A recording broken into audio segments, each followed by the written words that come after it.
안녕하세요. 지니 책방의 김진희입니다. 일상에서 만나는 말, 내 입 밖으로 튀어나오는 말, 그 사이에서 느껴지는 미묘하고도 오묘한 온도가 있죠. 늘 달라요. 명징하게 정리할 수 없다 해도 어렴풋이 짐작은 할 수 있죠.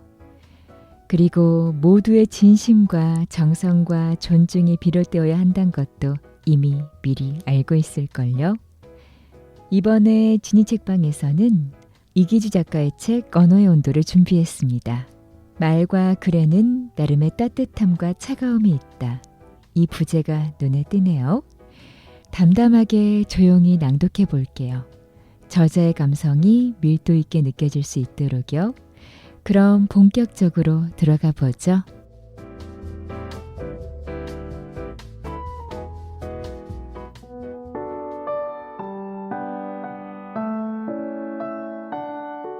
더 아픈 사람.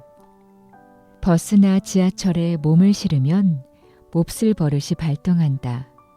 귀를 쫑긋 세운 채 나와 관계없는 사람들의 대화를 엿듣곤 한다.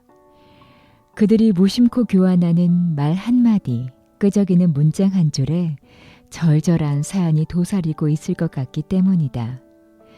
꽤 의미 있는 대화가 귀 속으로 스며들 때면 어로에 나갔다가 만선의 기쁨을 안고 귀향하는 어부처럼 괜스레 마음이 들뜨곤 한다. 일상이라는 바다에서 귀한 물고기를 건져 올린 기분이 든다. 언젠가 2호선 홍대 입구역에서 지하철에 몸을 실었다. 맞은편 좌석에 앉아있는 할머니와 손자가 눈에 들어왔는데 자세히 보니 꼬마의 안색이 좋지 않았다. 할머니 손에는 약봉지가 들려 있었다. 병원에 다녀오는 듯 했다. 할머니가 손자 이마에 손을 올려보더니 웃으며 말했다.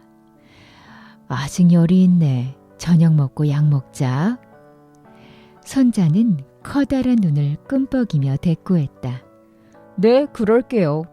그런데 할머니는 내가 아픈 걸 어떻게 아세요?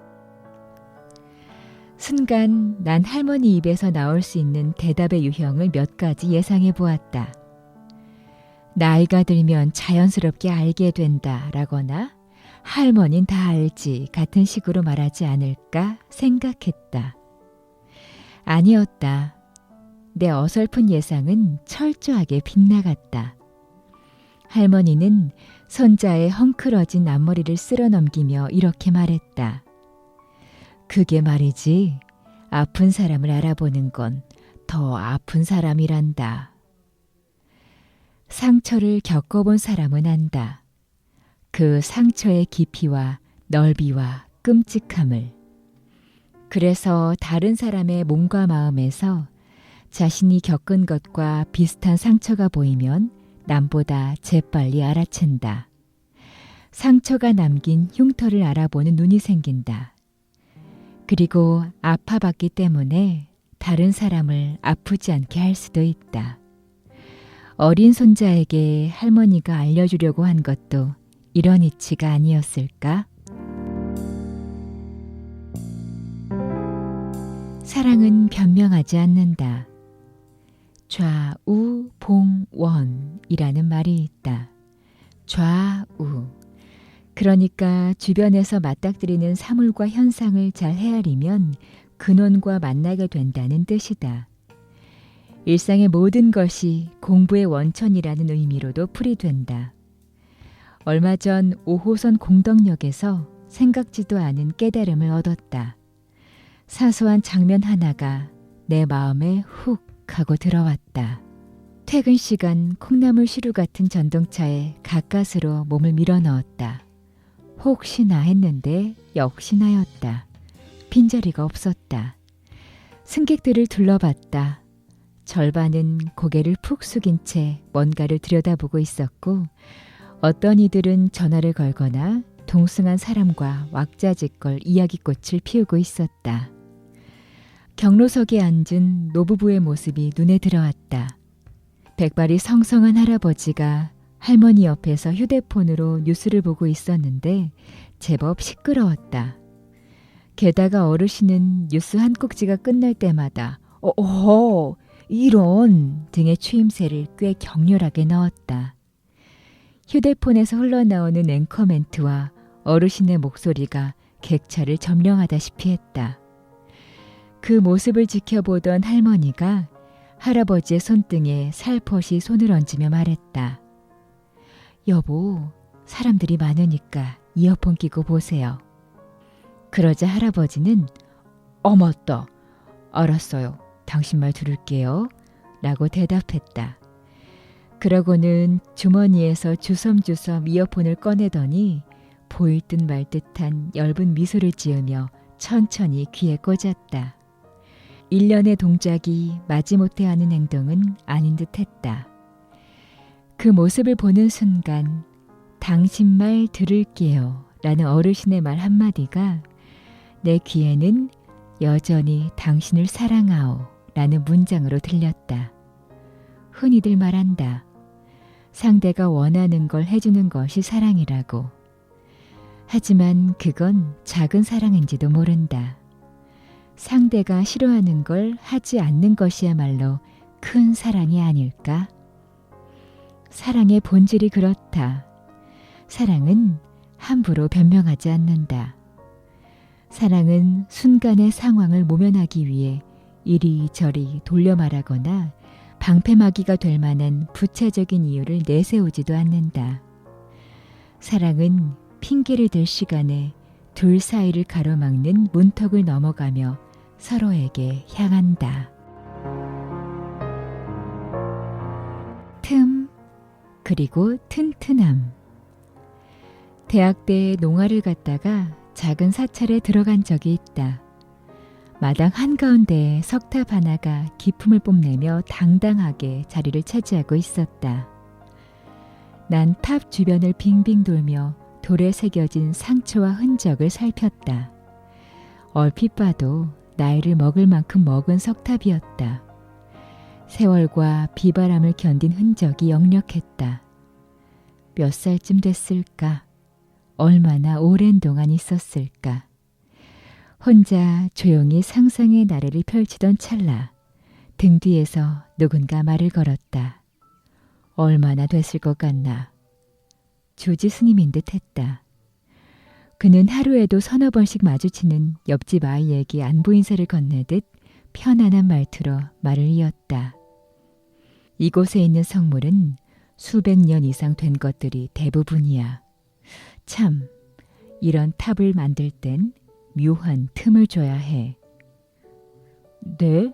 틈이라고 하셨나요? 그래.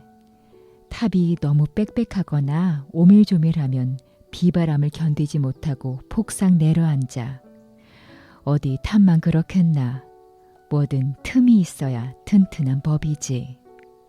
스님이 들려준 설명이 건축학적으로 타당한지는 잘 모르겠으나 그 이야기를 듣자마자 그동안 내 삶에서 속절없이 무너져 내렸던 감정과 관계가 주마등처럼 스쳐 지나갔다. 돌이켜보니 지나치게 완벽을 기하는 과정에서 중심을 잃고 넘어지게 만든 대상이 셀 수 없이 많았던 것 같았다. 틈은 중요하다. 어쩌면 채우고 메우는 일보다 더 중요한지도 모르겠다. 다만 틈을 만드는 일이 어렵게 느껴지는 건 그때나 지금이나 매 한 가지다.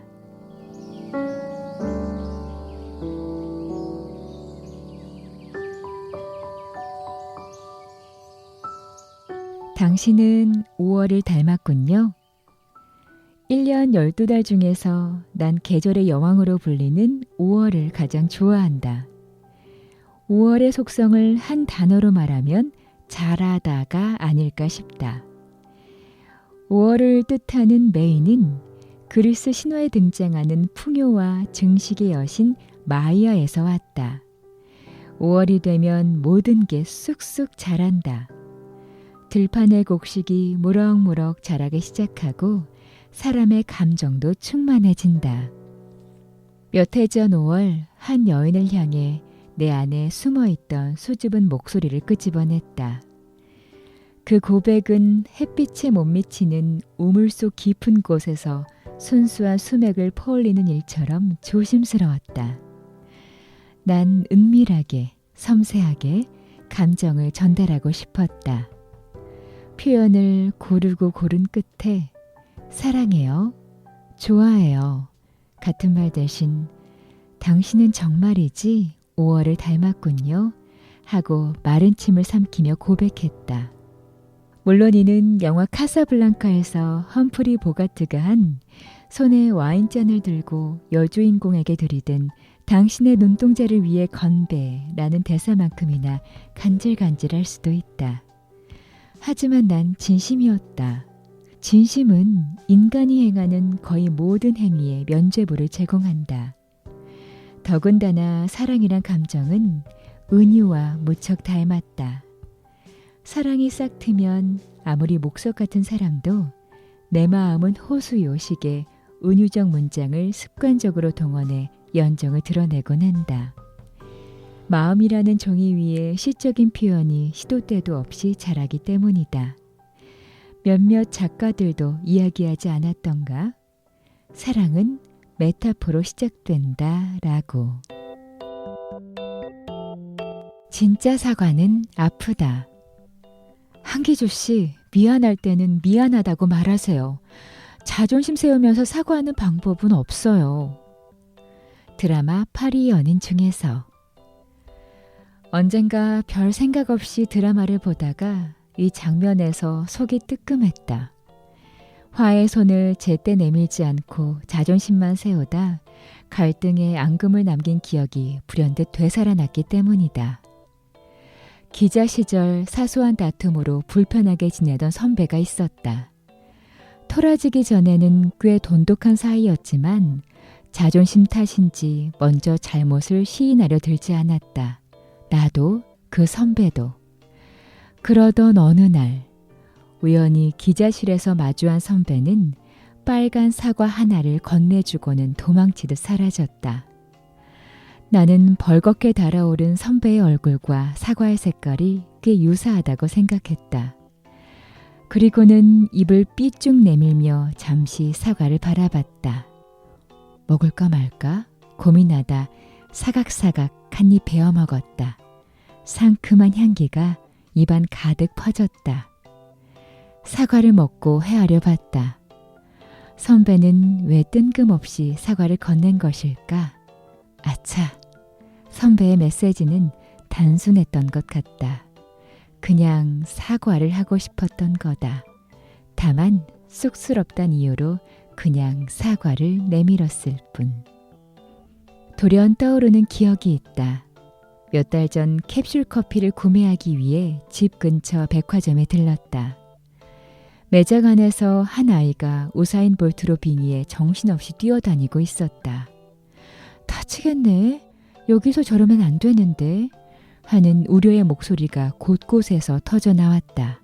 불길한 예감은 틀리지 않는다. 갑자기 들이닥친 아이 때문에 20대 초반쯤 돼 보이는 남자 고객이 커피를 쏟고 말았다. 다행히 화상을 입은 것 같지는 않았다. 문제는 그 다음 장면이다. 아이 어머니는 안 다쳤네 하는 눈빛으로 사내를 대충 흘겨보더니 사과 한마디 없이 자리를 뜨려 했다. 사내는 어이가 없다는 표정을 지으며 목소리를 높였다. 저기요, 공공장소에선 뛰지 않게 하셔야죠. 소용없었다. 사내의 항의가 그녀의 귀에는 들리지 않는 듯했다.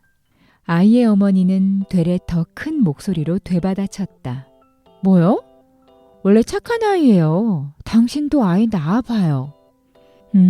뭐랄까. 그녀는 목소리만 크면 이긴다는 사회적 통념을 실제로 증명하기 위해 애쓰는 것처럼 보였다. 절규에 가까운 샤우팅과 얼굴을 찌를 듯한 삿대질로 말이다. 언행일치이자 지행합일이다.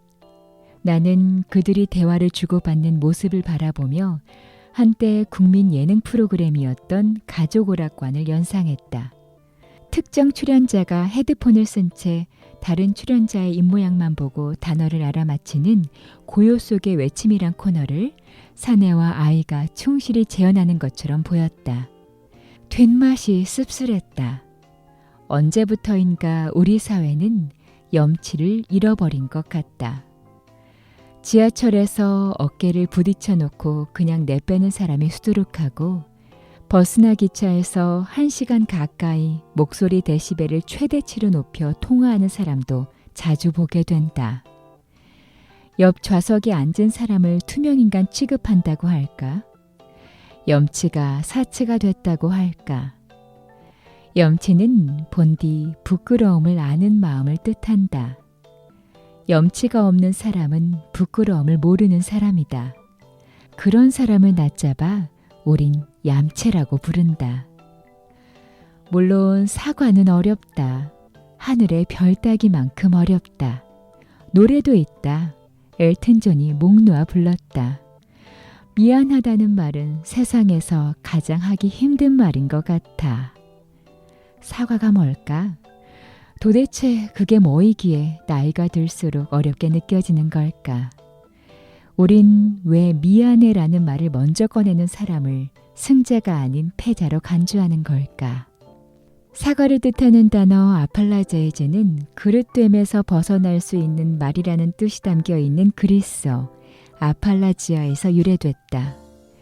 얽힌 일을 처리하려는 의지와 용기를 지닌 자만이 구사할 수 있는 승리의 언어가 사과인 셈이다.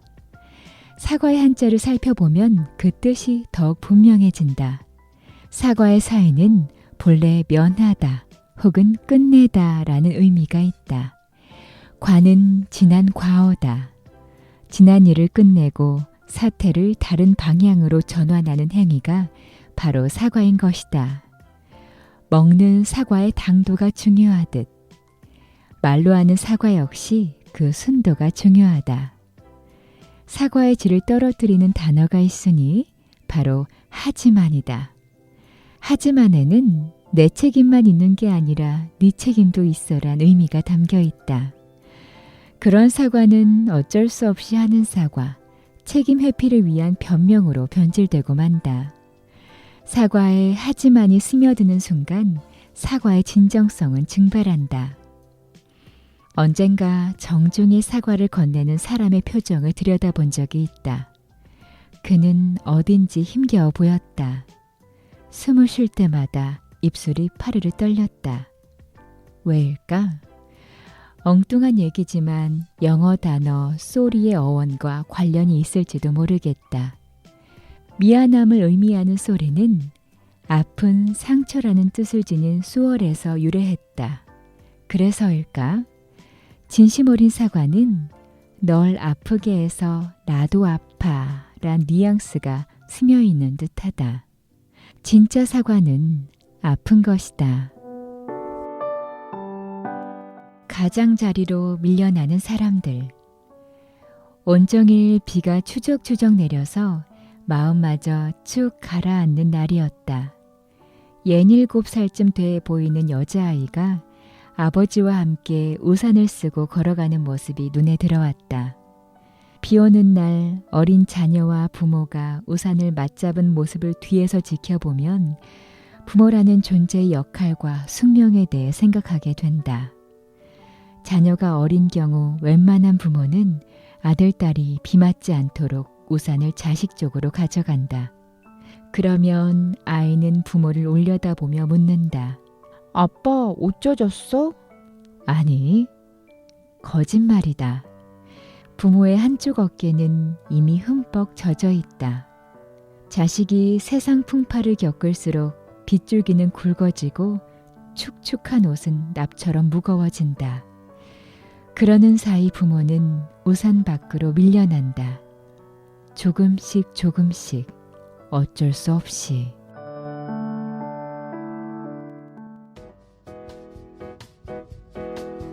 여행을 직업으로 삼은 녀석.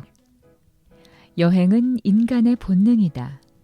어디론가 떠나려는 욕망은 우리 유전자 안에 각인돼 있으며 인류 문명사는 이동의 역사라고 해도 과언이 아니다. 각박한 현실 탓에 여행에 대한 욕구를 억누른 채 살아갈 뿐. 삶의 터전을 잠시 떠나는 건 여러모로 의미가 있다. 여행자는 낯선 길에서 걸음을 뗄 때마다 새로운 사람과 풍경을 만난다. 그 과정에서 새로운 나를 마주하기도 하고 운전할 때마다 백미러를 통해 지나온 길을 살피듯 삶의 궤적을 슬며시 되짚어 볼 수도 있다.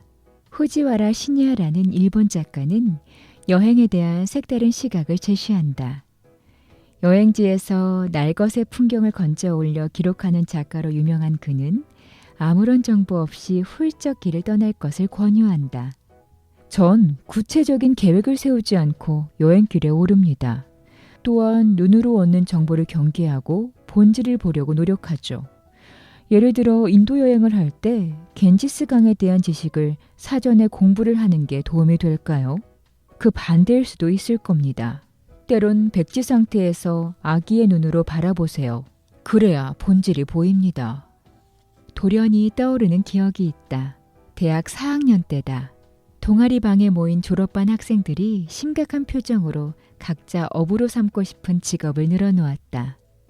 종종 언론에서 발표하는 대학생 취업 선호도 분포와 크게 다르지 않았는데 한 녀석은 창밖으로 펼쳐진 풍경을 지그시 바라보다 난 여행을 직업으로 할 거야 라며 조금 생뚱맞은 대답을 내놓았다. 우린 녀석의 계획을 듣고는 그래 내 맘대로 해. 대신 여행지에서 엽서나 보내 하고 껄껄대며 웃었다. 그때 친구들이 터뜨린 폭소는 녀석의 계획을 깎아내리는 비웃음이 아니라 오히려 너만큼은 그렇게 살았으면 좋겠다는 당부와 격려의 환호성이었던 것 같다. 우린 친구의 성이 정씨라는 점을 착안해 인디아나 정스란 별명도 붙여줬다. 몇 년 뒤 친구와 어렵사리 연락이 닿았다. 돈이 모이면 휙 하고 파리로, 프라하로 떠난다고 했다. 그곳의 공기를 마시며 살고 있다고 했다. 녀석은 난 충분히 잘 살고 있어. 걱정하지 마 라는 이야기를 프랑스 작가 프랑수아즈 사강의 책에 나오는 문장을 인용하며 우회적으로 드러냈다. 다들 꿈을 잃어버렸다고 자주하게 분주한 세상이지만 그 친구만큼은 자기가 내뱉은 말을 실행에 옮기며 살아가고 있는 듯 했다. 녀석은 말했다. 기주야, 나는 아주 오래전부터 이곳에 오는 꿈을 꾸었던 것 같아.